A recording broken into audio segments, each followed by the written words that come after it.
Чилхем, сама тенче ущив дадап, шугшлама врендрентесмана. Всегда, везде, в кругу привычном дома и далеко от наших рубежей. Я благодарен языку родному, он мне открыл мир мыслей и вещей. Чувашская эта республика, наверное, на карте мира можно обозначить маленькой-маленькой точкой, да? Но этот язык, этот народ имеет свою культуру, свои обычаи, свои традиции. И также этот язык относится к одним из самых нежных и певучих языков. День чувашского языка отмечается ежегодно 25 апреля, в день рождения выдающегося деятеля культуры и просветителя чувашского народа Ивана Яковлевича Яковлева. В этом году отмечаем 165-летие создателя современной чувашской письменности. Слово для презентации предоставляется заведующей детско-юношеской библиотеки города Новочебоксарска Рыбаковой Людмиле Максимовне. Уважительного к себе отношения. Они, как и все другие народцы России, имеют право на образование. Просвещение Чувашии должно идти в русле сближения с русским народом, за которым великая будущность. Иван Яковлев прошел трудный, но благородный жизненный путь. Родился он 25 апреля 1748 года в чувашской деревне Пушкиного-Тимбаева Буинского уезда Симбирской губернии. Ныне Тетюрский район Республики Татарстан. Нормально, можете выключить. Да. На третий же день жизни он остался без родителей. Имя и фамилию ему дали по крестному отцу. Его детство прошло в семье крепостного крестьянина этой же деревни слепого Пахова Кириллова, которому он служил погодой вплоть до поступления в училище. В те времена чуваши не стремились учиться. С детства они приучали своих детей к труду, строгому соблюдению правил общежития, что также являлось школой жизни. Однако волей судьбы Яковлев должен был с раннего детства учиться в государственной школе. Когда ему исполнилось 8 лет, его без всякого согласия опекунов забрали в Бурундукское удельное училище, в котором с первого же класса обучение велось на русском языке. Это, конечно же, причиняло чувашским мальчикам много неприятностей и мучений. Тем не менее, Иван Яковлев заканчивает это училище в числе самых лучших и послан затем в Симбирск для прохождения учебы в уездном училище. До его окончания он должен был стать учителем, но в декабре 60-го года Ивана вместе со всем классом переводят в только что открытые землемерные таксаторские классы, которые он тоже успешно заканчивает. И затем он был направлен в Сызранскую удельную контору в качестве землемера-таксатора. В этой должности Яковлев служил около 3 лет. И за этот период ему пришлось выполнять землемерные работы в русских, чувашских, татарских, мордовских населенных пунктах. В чувашских деревнях юный землемер любил беседовать со старожилами, интересовался жизнью, историей их края. Такой интерес был вызван еще и тем, что в некоторых чувашских деревнях он не находил своих сородичей, хотя по неживым актам они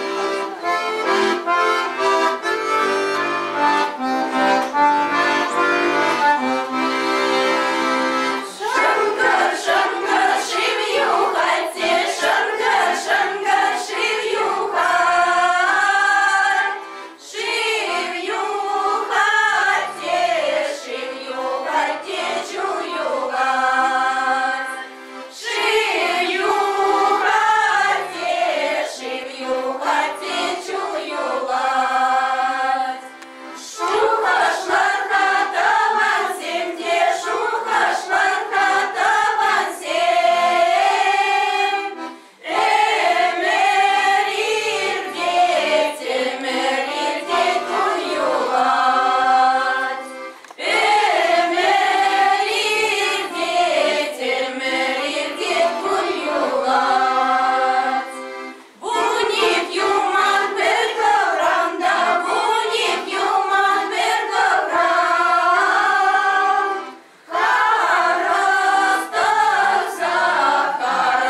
апарили ылдынгуш, чуваш уйне агаду мадувать. Шингу наги, пужень хепхерле тимерре, касса уюрлы кастывать. Каска сайне чуважын иртне өмірре, вилзе вырца выдарын забырать. Шингун богать, унылды наги буш, капышлаза хуратре хытны узине, сипсиме сулы хурлы, теп серсив шылбуш, узим шне савза собачине.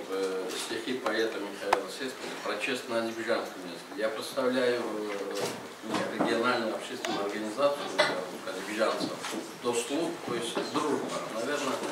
И на чувашском языке тоже немножко, чуть-чуть сложно. Да, «Доступ», да. Хотел, конечно, прочесть вот некоторые здесь стихов. Вот. Qudrətli təzə gün görür aşkar, necə cana gəlir yumşalan torpaq. Dipsiz bulaqlardan qaynayar sular, bahara bürüyür yeri baxaraq. То есть практически это стихи о земле, о родниках.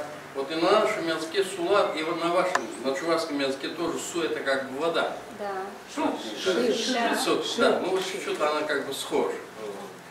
Вот еще вот я бы хотел бы некоторые строки слов прочесть. Bir gün de gelecek cüzeret edemi, eşecek torpağı o cüzeretler. Çuvaş ellerine arusuz emi, güneşten güç alıp verecek bahar.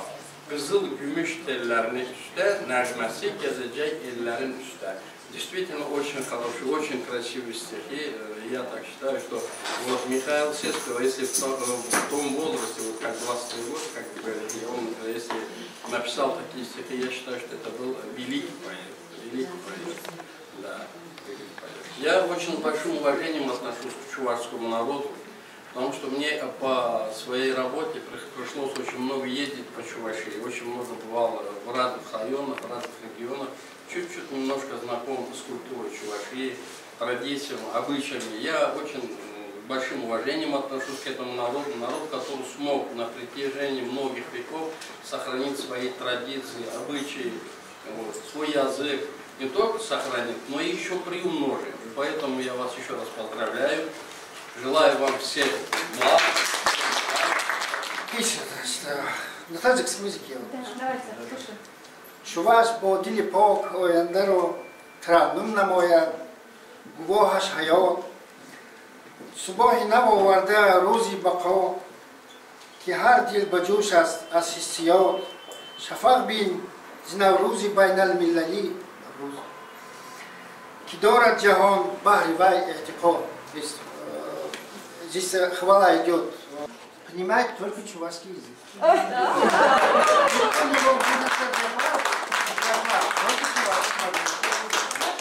Костюму можно изучить, из какого происхождения эта девушка. Если на голове девичий головной убор, значит это считается девичий костюм. Бывают костюмы женские. Когда надеваем женские головные уборы в пушку, они обязательно надеваются с сурбаном. Вот она, эта повязка, это сурбан. Это она 3, она по ширине 30-32 сантиметра, они бывают, она 3. Это проходящие, значит, у нас и Башкирия, и Татарстан, который проживает в Башкортостане. Чуть в Башкортостане сурбаны, они чуть, значит, шире, но это только после этого надевается этот женский головной убор, оберегает женскую голову. И значит, по сравнению с девичьим головным убором, который вы там видели, девичий головной убор, он полностью закрывается, значит, оберегает девушку свою честь с молоду. А выходя замуж, женщина переходит куда? Женщина переходит в семью мужа. Муж ее будет оберегать всю жизнь. И поэтому у женщины она открытая остается. И вот вся вышивка, она с древних времен у нас читается. Значит, по прямому, если можно сказать, благополучная девушка из благополучной семьи. У нее есть и платье вышитое, есть свое, значит, ярбыч. Тут ярбыч, такое украшение. Вот эти не зря наши мамы, бабушки и по сегодняшний день сюда ставят такие нарядные вышивки не для красоты, всегда и детям говорим, и всем. Наши мамы, их благополучная девушка из благополучной семьи, у нее есть и платье вышитое, есть свое, значит, ярбоч, тут ярбоч, такое украшение. Вот эти не зря наши мамы, бабушки и по сегодняшний день сюда ставят такие нарядные вышивки не для красоты, всегда и детям говорим, и всем. Наши мамы их вышивали для того, чтобы оберегать ручки своих девочек, оберегает нагрудную часть своей девочки, которая что делает? Который в дальнейшем будет что делать? Кормить, конечно, для будущего нашего поколения. Вот. На голове, значит, у нее масмак. Масмак тоже определяется, вот эти элементы чувашские, они все читаются. Вся оборка платья, вся вышивка, она оберегает наше. Вот это. Все наше. Тогда у меня ничего не получилось. Вот. И я очень доволен, что вот второй раз присутствую на таком мероприятии, хотя очень давно уехал, очень давно как бы отсоединился от чувашского народа. Тем не менее, это очень меня трогает. И спасибо. Спасибо вам.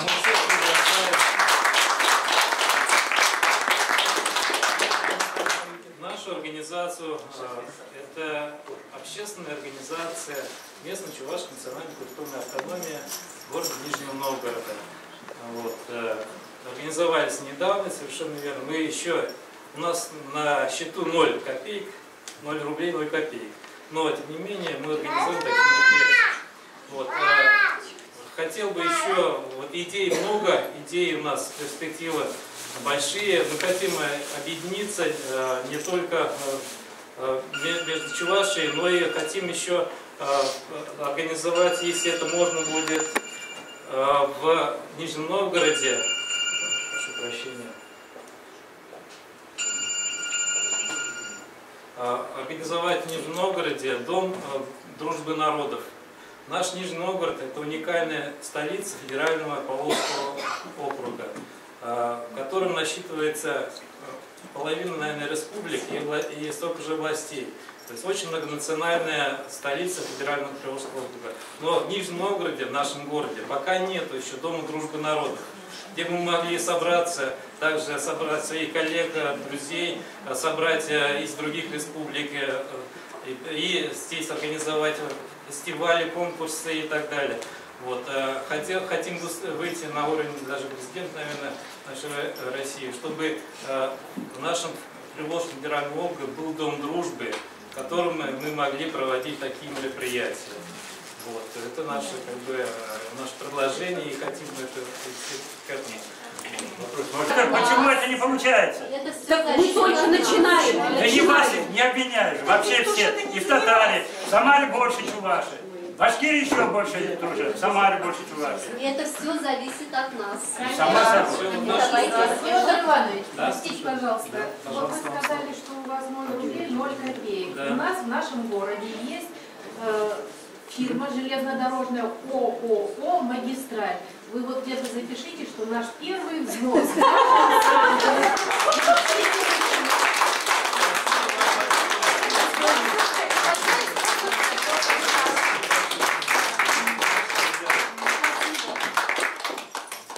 Вы знаете, я хочу поддержать все-таки Петра Ивановича насчет Дома дружбы. Я была совсем недавно на молодежном парламенте, вот буквально 2 дня назад. И я не скажу, что молодежь плохая, и они наоборот хотят. И именно начать с того, чтобы объединить нас. Вот у меня в рамках этого вообще я мечтаю сделать фестиваль, ну, условно это будет называться фестиваль толерантности. Конечно, это надо как-то по-другому. У нас столько здесь национальностей. Видите, вот я даже не знал, что есть таджикская, это, как его ассоциация. А давайте вот это, пойдем на прием к полномочного представителя вместе и скажите, давайте сделаем в 2014 году год толерантности всех национальностей, которые живут в Нижнем Новгороде. И пойдут, и молодежь тоже пойдет. Мы отвлечем их от улицы. Есть предложение фотографироваться вместе. Давай. Давайте. Давайте сюда, выходите.